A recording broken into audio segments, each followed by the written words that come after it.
Puff and Ja Rule runs out the room. Puff got his towel, Ja grabbing his towel, but they butt the naked. Ja said, "You ain't want to go in that room because there's a lot of freaking going on." Genedeal has recently disclosed a list of Hollywood men that the famous Hollywood rapper Diddy is said to have associated with, and some of the names on the list are pretty astounding. The rumors regarding Diddy's well-known gay parties, according to Gene, are real. Hollywood men gather at Diddy's parties solely to spend time together and do a variety of things. However, sometimes it's a bit more than just that. Moreover, Gene believes that Diddy deliberately invites some individuals to join these well-known parties, and it's also believed that certain male Hollywood stars pay a lot of money to attend Diddy's events. Puff and Tupac was like a couple, seemed like to me. It's just a lot of weird shit, dude. But who are these people that Diddy is said to have been associating with, and what really are Diddy's parties all about? Well, let's find out. It appears as if Genedeal has more inside knowledge about the men that Diddy has allegedly been with and how everything has been going on with them. Gene gave a recent interview where he talked about all of the stuff that happened at Diddy's infamous parties. From dancing together to spending some good quality time, Gene has said it all. Along with that, he also talked about some Hollywood names that Diddy is said to have had a relationship with. All these industry people know that Diddy engaged other men into sexual acts. In an interview with Art of Dialogue, Gene shed further information on several of Cassie's charges in the lawsuit against Diddy, particularly regarding him forcing her to participate in various personal relationships with other male figures. This man had this woman search for prostitutes just for them to have sex with her. The claim also detailed how Diddy began urging Cassie to engage in various behaviors on purpose. In his presence, he had her execute very specific things with other guys. According to Diddy, seeing her with another man in a specific stance would excite him. So you feel like Diddy was having sex with the male prostitute? They had to be for both of them. They was in the room. According to her, he would also instruct her to handle the hiring of male prostitutes and entertainers and the location of these personal sessions. During these interactions, Diddy would allegedly establish the tone by dosing Cassie and the male performer with sedatives. Cassie also accused Diddy of encouraging her to participate in intimacy with other male artists, while he would sit in the corner photographing the interactions, according to the lawsuit. There was story that he was trying to get Chris Brown. There's stories about those young boys that he had. To top it off, he allegedly asked Cassie to accessorize with white lingerie and white nail polish on her nails, which would contrast with the male performer's dark skin tones. But there's another side to the story as well. According to Gene, he doesn't really believe exactly what Cassie has claimed in her suit. The case has been extensively restricted as a result of agreements between the lawyers for both parties. According to Gene, these conversations began months before the case was even filed, so one can assume that a lot of the crazier and heavier things had been left out of the lawsuit in order to protect some people's identities, and also to prevent Diddy from facing far more devastating and damaging consequences. It's been chopped up. Things has been taken out, so somebody wouldn't look a certain way. According to Gene, the logic of the lawsuit that all Diddy did was sit and watch doesn't make a lot of sense. He claimed that Diddy is the type of person who would want to do something on his own as well. According to Cassie, this is not what happened in those sessions.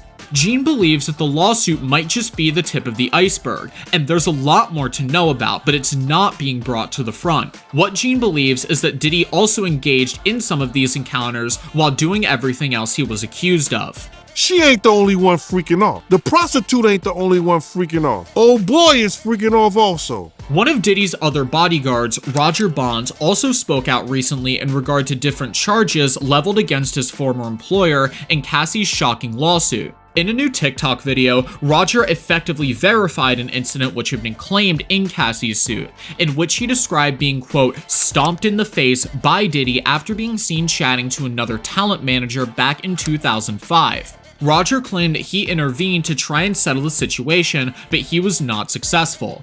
In his video, Roger explained that he used his diabetes diagnosis so that he could get out of working for Diddy, and expressed that he couldn't handle being around the bad boy producer anymore and witnessing his allegedly aggressive behavior with Cassie. I was sick. I was sick of you. I was sick of everything that was going on around you. According to a statement given by Roger, he had to speak about everything because it's what he had already intended to do after seeing Cassie and others in such an environment. As per his opinion, there were certain things which he just couldn't excuse. In his video, Roger also spoke about how things took a turn and made him realize it was time to look for something else. According to Gene's revelations, being with other male celebrities in Hollywood isn't something new for Diddy, and he knows very well how to tackle it. According to Gene's statements, Diddy gets a bit excited when he sees other male performers, considering how Diddy encouraged some young people, including Usher and Justin Bieber, to live with him and be themselves around him. Diddy also mentioned Usher and how he used to be with him all the time when he was around 10. I got a chance to see some things. Yeah, but you were 13. What were you seeing? I went there to see the lifestyle. It was pretty wild. We know Usher has always referred to Diddy as one of his mentors or siblings, which could be an explanation for why they spent so much time together. According to what Usher claimed, he used to stay up all night when he was at Diddy's place with some other individuals as well, who were often spotted at Diddy's house. According to him, seeing two men together at Diddy's place wasn't abnormal and it happened quite often. He shared other stories as well, but he didn't talk much about them or go into too much detail. Can you stay up till 4 in the morning with them and party? I mean, I could. I actually stayed up longer than them. It was also Usher who introduced Justin Bieber to Diddy, and since then, it seems like Diddy has influenced him quite a lot. Not just that, but in the initial days of Justin's career, it seems like he did have a meetup with Diddy and spent 48 hours at his place. Though this meeting received speculation about them being engaged in a variety of things, it seems like that's what Gene agrees with. We wanted to make you an official member of the Dirty Money crew. Are you serious? There you go. Not just that though, Gene also spilled the beans about Diddy in his interview, revealing that he had also spent some time with other men in the industry, and he had attempted to sleep with some of the younger men as well. Some of these young men include Chris Brown and the R&B group B5. But Diddy is not the only person who's been doing all of that in the industry. According to Genedeal, there are several other people who have been up to the same things as Diddy, including Jimmy Iovine. One of the other men that Diddy is also thought to have been sleeping with is Jamie Foxx. It all started when Jamie talked about Diddy's parties and how spicy things would get sometimes. I would actually follow him with a camera because at that time Puff was the biggest guy in the world. You know, you couldn't even get in his parties. But people began speculating that Jamie might have been at these parties as a willing participant, which made everything a lot more confusing in regards to his story.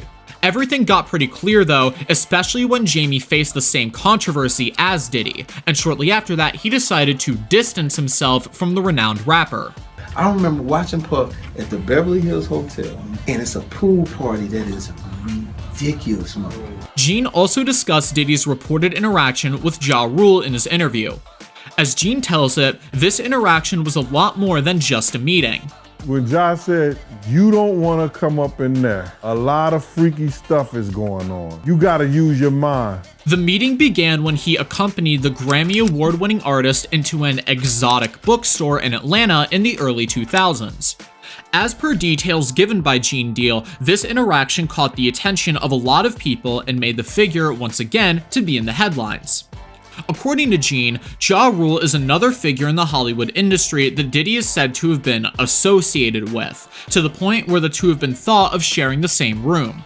From clandestine parties to hanging out with minors and people choosing to distance themselves from Dizzy, one thing is certain: this is going to get even more dramatic before all is said and done. So where do you stand on the controversy? Innocent until proven guilty? What do you think was left out of the lawsuits? They done put the pills and the stuff in there, the ecstasy, the ease, all whatever they put it in the juice. That's about it though. Let us know what your thoughts are on this in the comments down below.